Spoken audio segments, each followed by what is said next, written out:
Ibu kota Nusantara, ibu kota baru Indonesia, seharusnya menjadi mercusuar keberlanjutan, kota yang akan menetapkan standar baru untuk pengelolaan lingkungan dan pembangunan yang bertanggung jawab. Pemerintah membayangkan sebuah kota metropolitan yang bangkit dari jantung Kalimantan, dikelilingi oleh hutan yang subur dan ditenagai oleh teknologi hijau.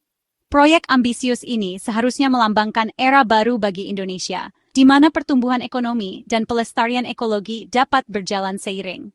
Dunia menyaksikan dengan antisipasi, berharap IKN akan menjadi model bagi kota-kota masa depan dimanapun. Tapi di balik visi yang menginspirasi ini, kenyataan yang mengganggu telah terungkap.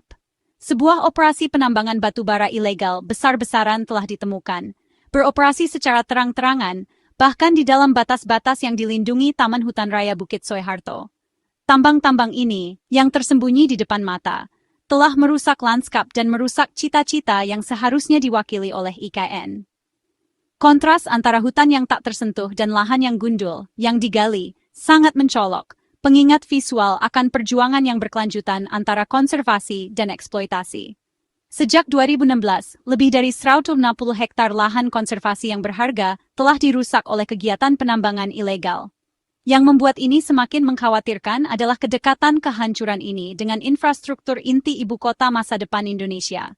Lahan yang seharusnya dilindungi untuk generasi mendatang kini dipenuhi lubang-lubang tambang dan kehilangan keindahan alamnya. Invasi ini bukan hanya tragedi lingkungan. Ini adalah ancaman langsung terhadap integritas dan keberlanjutan seluruh proyek IKN. Ini bukan operasi tersembunyi yang dilakukan secara rahasia. Sebaliknya, ini adalah pencurian skala industri, dilakukan secara terbuka dan dengan keberanian yang mengejutkan.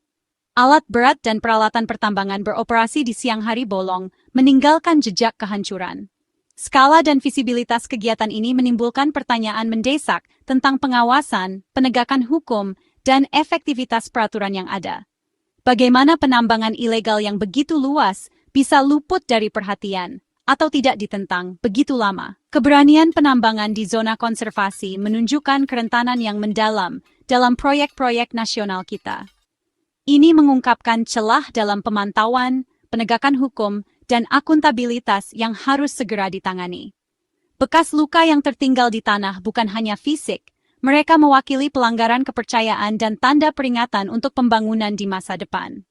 Jika kegiatan ilegal dapat berkembang di bawah bayang-bayang proyek berprofil tinggi seperti itu, apa artinya itu tentang kemampuan kita untuk melindungi ekosistem vital lainnya di seluruh negeri? Saat Indonesia mencurahkan sumber daya besar untuk membangun kota kelas dunia, fondasi impian itu terancam oleh kejahatan lingkungan yang tidak terkendali. Nasib ibu kota Nusantara kini di ujung tanduk, terjebak antara janji masa depan yang berkelanjutan dan kenyataan pahit eksploitasi yang berkelanjutan. Pilihan yang dibuat hari ini akan menentukan apakah IKN menjadi mercusuar harapan sejati, atau kisah peringatan tentang peluang yang hilang. Di tengah hutan lebat Indonesia, penambang ilegal beroperasi dengan keberanian yang mengejutkan, membersihkan sebagian besar lahan lindung di siang bolong. Menggunakan ekskavator dan bulldozer yang kuat, mereka merusak kehijauan yang lebat, meninggalkan lanskap tandus dan rusak, di mana dulunya ada hutan yang rimbun. Kehancuran itu cepat dan tanpa henti, dengan seluruh lereng bukit kehilangan vegetasi dalam hitungan hari. Operasi ini tidak tersembunyi dalam bayang-bayang. Mereka terjadi secara terbuka, seringkali di luar pandangan masyarakat setempat, tetapi terlihat oleh siapapun yang peduli untuk melihat. Biaya lingkungan sangat besar, karena habitat bagi spesies yang tak terhitung jumlahnya hancur, dan tanah dibiarkan rentan terhadap erosi dan banjir. Setelah batu bara digali, tim pekerja, seringkali direkrut dari desa-desa terdekat, mengemasnya ke dalam karung dengan tangan, bekerja cepat untuk menghindari deteksi. Batu bara kemudian dimuat ke truk di bawah naungan kanopi hutan lebat, di mana tumpukan sementara disembunyikan dari pengawasan udara. Tumpukan rahasia ini memungkinkan penambang menyimpan batu bara dalam jumlah besar, siap dipindahkan kapan saja. Seluruh proses dikoordinasikan dengan presisi militer, dengan pengintai ditempatkan di sepanjang jalan akses, untuk memperingatkan jika ada pihak berwenang yang mendekat. Dari tumpukan tersembunyi ini, konvoi truk mengangkut batu bara ke terminal Kaltim Karyangau yang ramai di Balikpapan. Di sini, pengiriman ilegal dicampur dengan ekspor yang sah, sehingga hampir tidak mungkin bagi inspektur untuk membedakan antara batu bara curian dan batu bara legal. Terminal itu ramai dengan aktivitas siang dan malam, memberikan perlindungan sempurna untuk perdagangan gelap. Pengemudi menggunakan dokumen palsu dan menyuap pejabat untuk memastikan kargo mereka lolos tanpa pemeriksaan. Di pelabuhan, kontainer berisi batu bara dimuat ke kapal kargo besar yang menuju kota-kota besar di Indonesia, seperti Palembang dan Surabaya. Pengiriman ini bergabung dengan aliran ekspor legal, ditujukan untuk pembeli di seluruh negeri dan bahkan di luar negeri. Skala operasi sangat besar, dengan ribuan ton batu bara bergerak melalui sistem setiap bulan, semuanya sambil menghindari deteksi oleh pihak berwenang. Seluruh skema bergantung pada eksploitasi celah dalam pengawasan pelabuhan dan penegakan peraturan. Dengan inspeksi minimal dan pejabat yang kewalahan, sejumlah besar batu bara curian lolos dari pos pemeriksaan tanpa diketahui. Korupsi dan kurangnya sumber daya berarti bahwa bahkan ketika pengiriman yang mencurigakan ditandai, jarang diselidiki lebih lanjut, memungkinkan perdagangan ilegal berkembang. Di balik semua itu adalah jaringan kriminal yang canggih, mengatur setiap langkah dengan perencanaan yang cermat dan pengetahuan lokal. Mulai dari merekrut pekerja hingga menyuap pejabat dan mengordinasikan logistik, kelompok-kelompok ini beroperasi seperti mesin yang diminyaki dengan baik, selalu selangkah lebih maju dari hukum. Operasi mereka tidak hanya menghancurkan lingkungan, tetapi juga merusak supremasi hukum, menjadikannya tantangan yang berat bagi pihak berwenang untuk membawa mereka ke pengadilan. Keberhasilan sindikat ini bergantung pada dokumen-dokumen yang dipalsukan secara ahli, membuat batu bara ilegal terlihat sah. Izin palsu dan sertifikat asal memungkinkan pengiriman melewati pemeriksaan di pelabuhan. Batu bara dikemas dalam kontainer tertutup, disamarkan sebagai kargo umum, mengurangi risiko terdeteksi.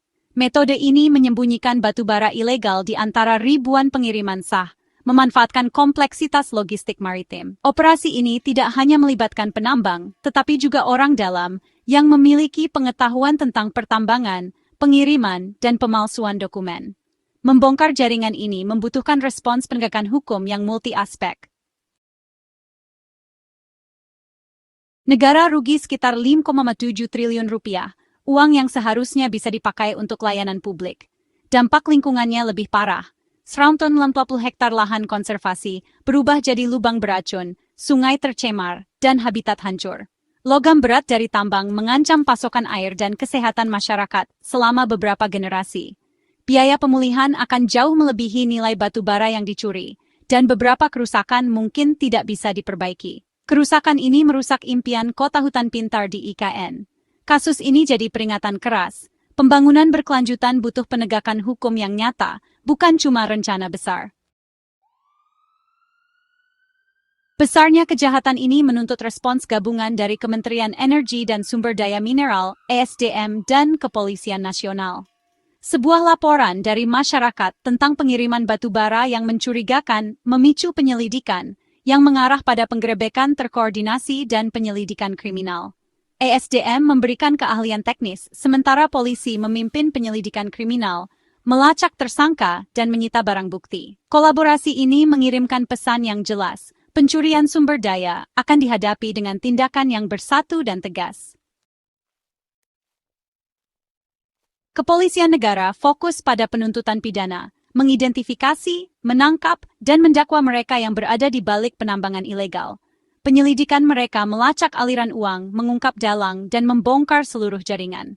Sementara itu, ESDM menangani sisi regulasi, meninjau izin, menutup celah, dan memberikan sanksi kepada perusahaan yang terlibat. Tujuan mereka, mencegah kejahatan di masa depan dengan memperketat pengawasan dan meningkatkan pelacakan digital transportasi mineral. Pembagian ini, polisi untuk hukuman, ESDM untuk pencegahan, menciptakan pertahanan komprehensif terhadap penambangan ilegal. Bersama-sama, mereka mengatasi kejahatan yang terjadi saat ini dan akar penyebabnya.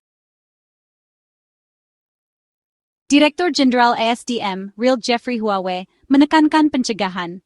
Prioritas kami adalah menyelamatkan cadangan negara dan membangun sistem yang tangguh. Polisi telah menetapkan 3 tersangka, menargetkan tidak hanya penambang tetapi seluruh rantai pasokan. Menteri Bahlil Lahadalia menjelaskan, ESDM mengawasi penambangan legal, tetapi penegak hukum menangani operasi ilegal. Pernyataan-pernyataan ini menunjukkan pemerintah yang bersatu dalam strategi dan jelas dalam perannya. Penumpasan ini lebih dari sekadar penangkapan, ini tentang melindungi sumber daya Indonesia untuk generasi mendatang. Pesannya jelas, tidak akan ada toleransi untuk pencurian sumber daya. Kasus IKN ini mempercepat reformasi dalam pengawasan pertambangan, dengan ESDM memperketat prosedur perizinan dan pengawasan. Teknologi adalah kuncinya. Pelacakan digital, citra satelit, dan verifikasi online akan mempersulit pencucian mineral ilegal. Tindakan baru-baru ini, seperti pencabutan izin nikel di Raja Ampat, menunjukkan era baru penegakan hukum yang ketat. Pendekatan pemerintah memadukan penegakan hukum yang tegas dengan reformasi sistematis. Koordinasi antar lembaga diperkuat untuk menciptakan pertahanan berlapis. Tujuannya, membuat penambangan ilegal tidak menguntungkan dan melindungi kekayaan alam Indonesia untuk pembangunan berkelanjutan. Perjuangan melawan penambangan ilegal adalah tantangan yang jauh melampaui jangkauan penegakan hukum. Meskipun pihak berwenang bekerja tanpa lelah untuk melindungi sumber daya kita, mereka tidak bisa berada di mana-mana pada saat yang bersamaan. Luasnya wilayah Indonesia dan terpencilnya banyak lokasi penambangan membuat mustahil bagi petugas untuk memantau setiap sudut.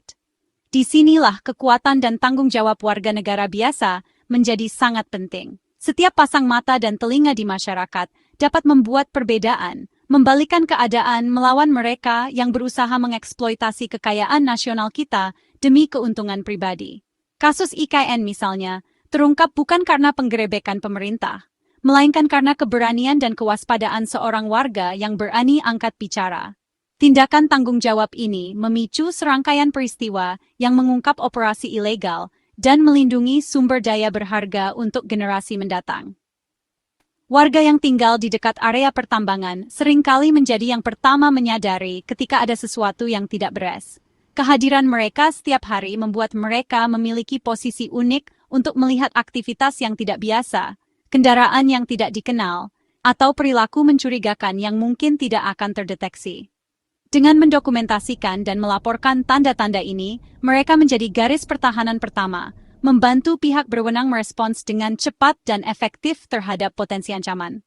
Saluran pelaporan yang aman dan mudah diakses, seperti hotline, platform online, dan kantor lokal, memberdayakan masyarakat untuk bertindak tanpa takut akan pembalasan. Ketika warga tahu bahwa mereka dapat melaporkan secara anonim dan menerima dukungan, mereka lebih mungkin untuk memberikan informasi penting. Namun peran masyarakat tidak berakhir dengan pelaporan. Kelompok lokal dan LSM memainkan peran penting dalam mendidik warga tentang dampak lingkungan dan sosial dari penambangan ilegal. Dengan menumbuhkan budaya pelestarian lingkungan, mereka mendorong setiap orang untuk bangga melindungi tanah dan sumber daya mereka. Kewaspadaan publik, diskusi komunitas, dan tindakan kolektif, seperti protes damai atau kampanye kesadaran, dapat mengubah opini publik dan membuat pencurian sumber daya menjadi tidak dapat diterima secara sosial dan politik. Melindungi masa depan Indonesia adalah tanggung jawab bersama.